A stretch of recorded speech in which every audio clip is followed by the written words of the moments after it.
Perkenalkan, nama saya Nandia Jafar, NIM channel 1422120. Di sini saya akan memberikan edukasi tentang penyakit hemofilia. Hemofilia adalah kondisi genetik yang mempengaruhi pembekuan darah. Penderita hemofilia memiliki kekurangan atau absennya faktor pembekuan tertentu yang dapat menyebabkan pendarahan yang sulit untuk dihentikan setelah cedera atau pembedahan. Ada dua jenis hemofilia. Yang pertama, hemofilia A. Hemofilia A disebabkan oleh defisiensi atau ketidakcukupan faktor 8 dalam darah. Faktor 8 diperlukan untuk pembekuan darah yang efektif.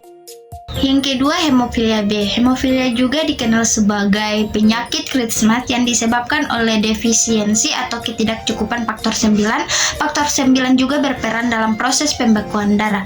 Kedua jenis hemofilia ini bersifat genetik dan diturunkan secara resesif, artinya seseorang perlu menerima gen yang menyebabkan hemofilia dari kedua orang tuanya untuk mengembang kondisi ini. Penyebab utama hemofilia merupakan masalah pada gen alias mutasi genetik yang membuat tubuh tak cukup memiliki faktor pembekuan tertentu. Untaian DNA atau sebutan lainnya adalah kromosom merupakan suatu rangkaian instruksi lengkap yang mengendalikan produksi berbagai faktor. Gejala hemofilia dapat melibatkan perdarahan yang sulit dihentikan setelah cedera atau pembedahan. Beberapa gejala umum, yang pertama, perdarahan setelah cedera. Bahkan cedera kecil dapat menyebabkan perdarahan yang berkepanjangan. Yang kedua, perdarahan spontan. Kadang-kadang perdarahan dapat terjadi tanpa penyebab yang jelas. Yang ketiga, pembengkakan dan nyeri. Perdarahan di dalam sendi atau otot dapat menyebabkan pembengkakan dan nyeri.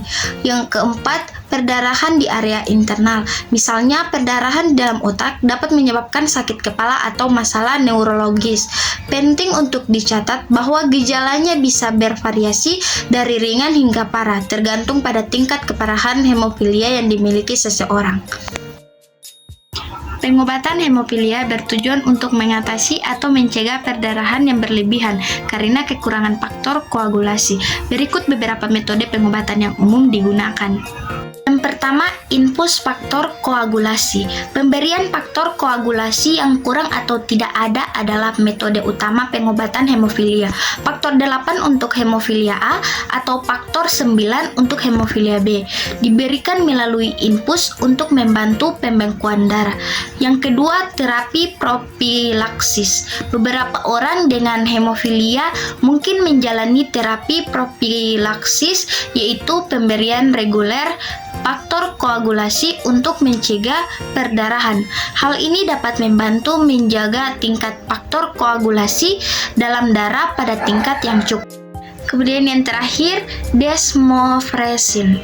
Pada beberapa kasus hemofilia ringan, desmofresin dapat digunakan untuk merangsang pelepasan faktor 8 dari sel darah. Sekian dari saya. Wassalamualaikum warahmatullahi wabarakatuh.